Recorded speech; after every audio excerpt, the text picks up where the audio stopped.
I have so many stories from being a homeowner in the Canadian hood. This scar is one of them, although I'm never going to say that story if I put it on OnlyFans or something. But anyway, the story happened literally 10 minutes ago. And my brain is like, yo. I don't remember this. Well,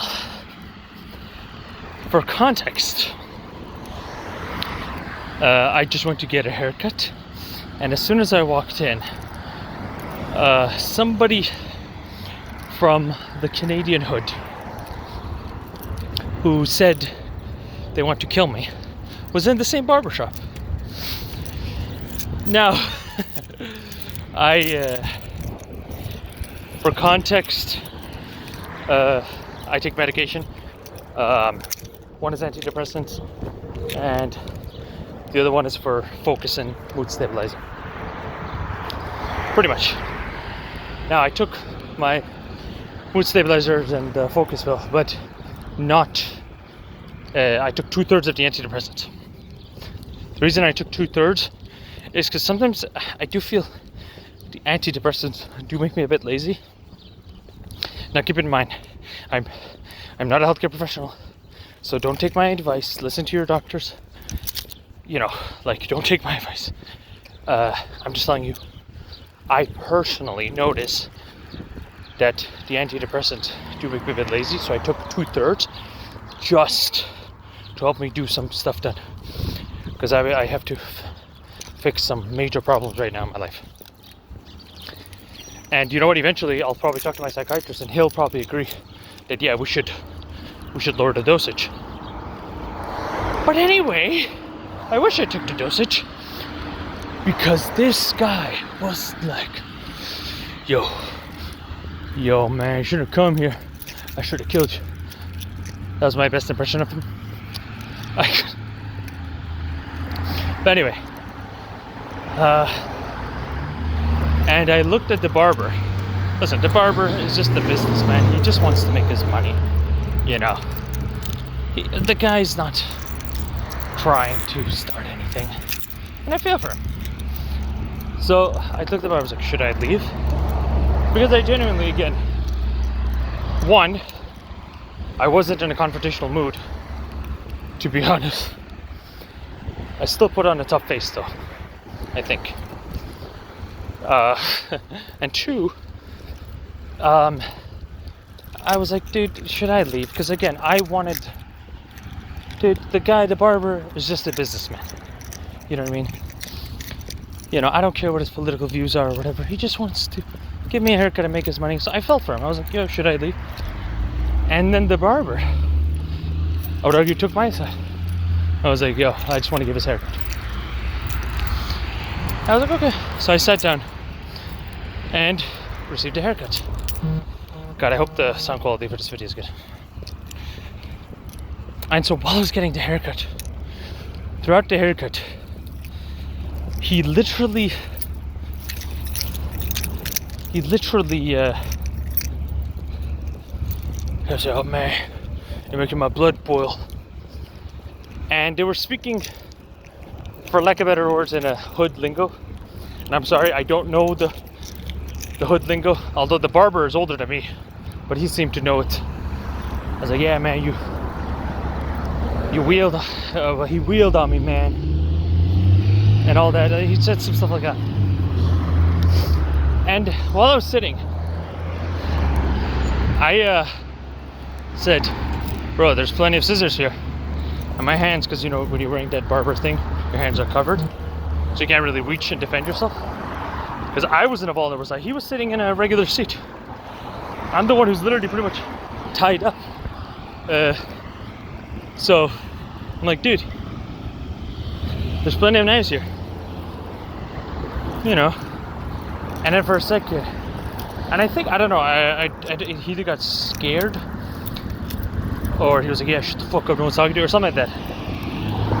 But then for a second I was like, oh shit, what if they're thinking I'm threatening him? Because I noticed there's a freaking camera at the corner of the barbershop. So I was like, so I repeated myself. I was like, come on, man. My hands are tied. There's plenty of scissors. Come cut my neck. Because my neck was bent down. And literally, all my stuff was on the floor. I was in a super vulnerable position. I don't know these people. I mean, I used to live in this area, but I haven't seen them in a while. So, again, he had home field advantage. You know? For all I know, they could all be best friends. For all I know. But, they could all be best friends. But no. So I repeated myself. I said, yeah, come cut. Now, the reason I said, come cut my neck. I'm sorry, I'm not going to say the reason on YouTube. I'm going to save this for a different thing.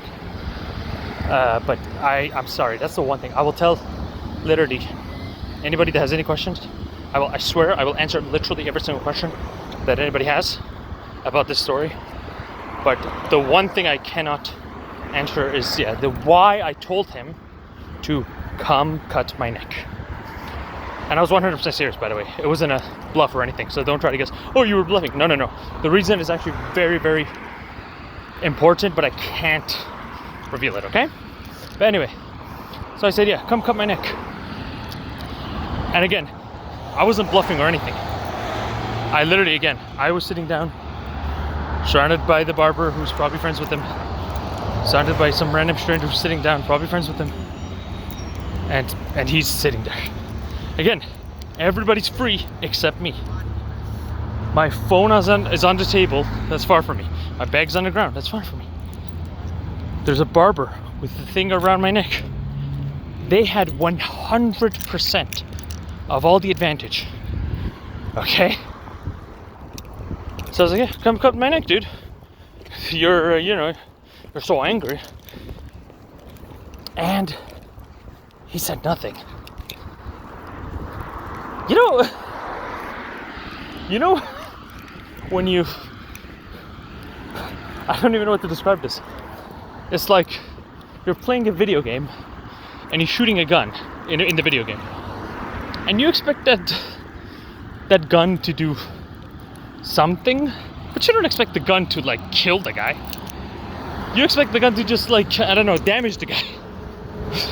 So like, somebody else, your teammates can finish him off or something. But yeah, it went quiet. I was surprised. Like, I was like, it's one of those things, it's like, I won?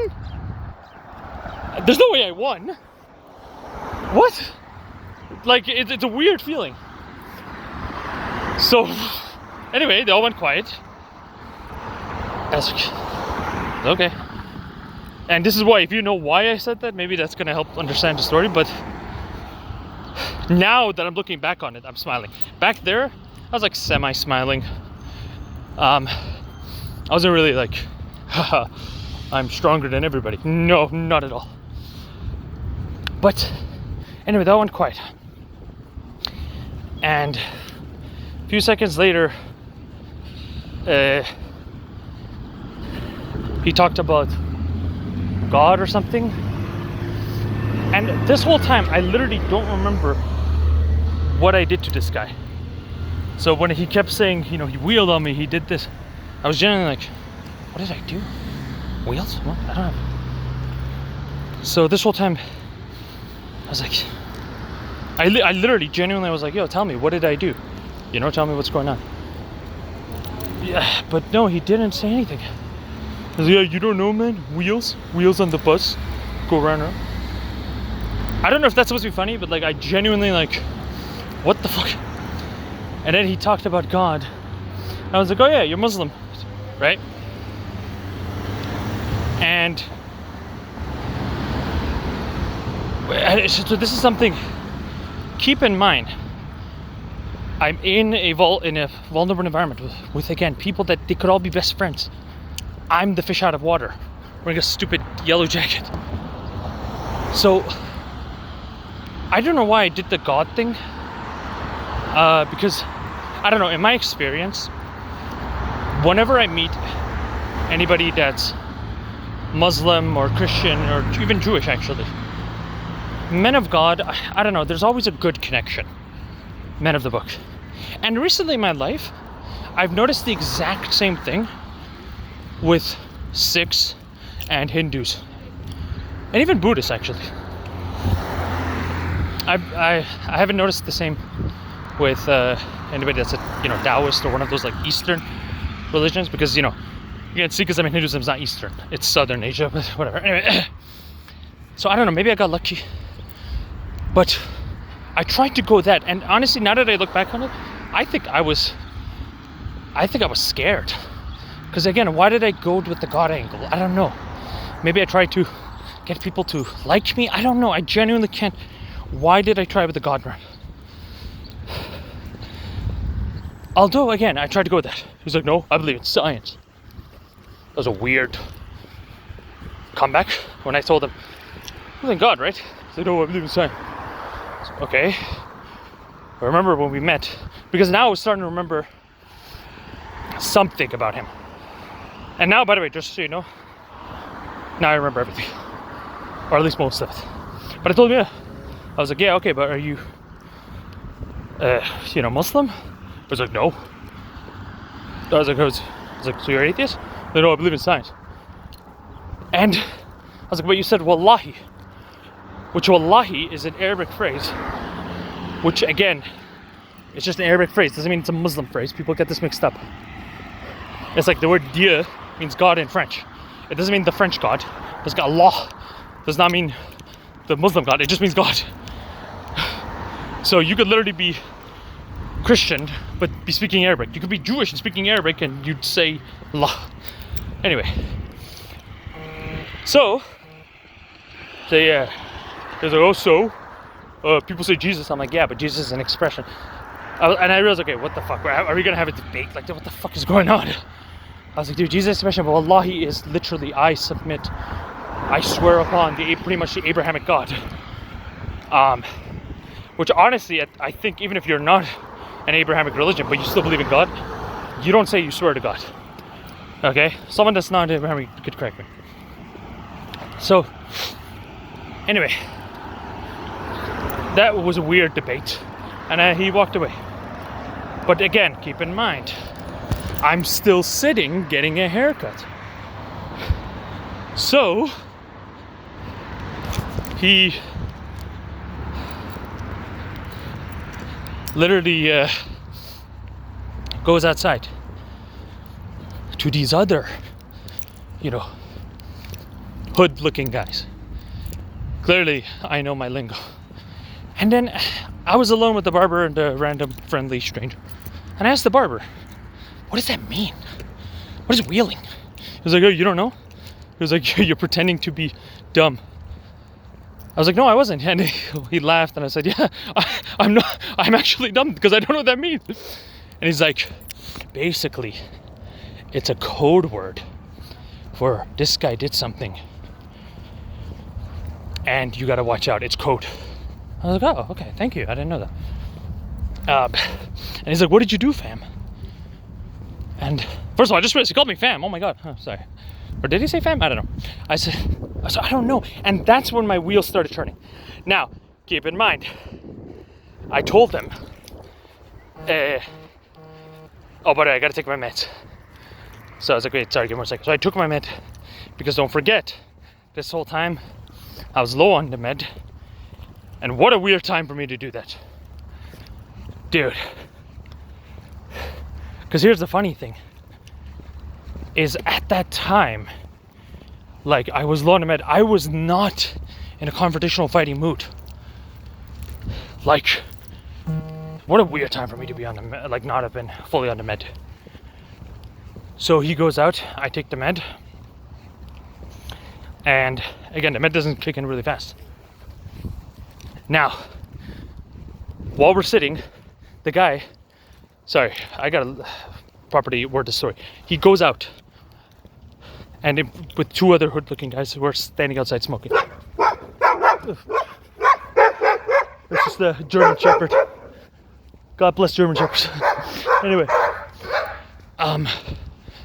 so I'm like, yeah, I gotta take my med, because I'm like, it seems like, they're just strangers to him, but they seem like maybe they're friends. But Again, this is the difference though. A business owner, I think, would be the least likely person to try to get into like random street fights. And I know some people are like, oh, what do you mean? There's some drug lords who own business. Yeah, those are drug lords, okay? A random business owner, even in the most dangerous neighborhood, just wants to get paid, okay? He does not want to be involved in some street fight, okay?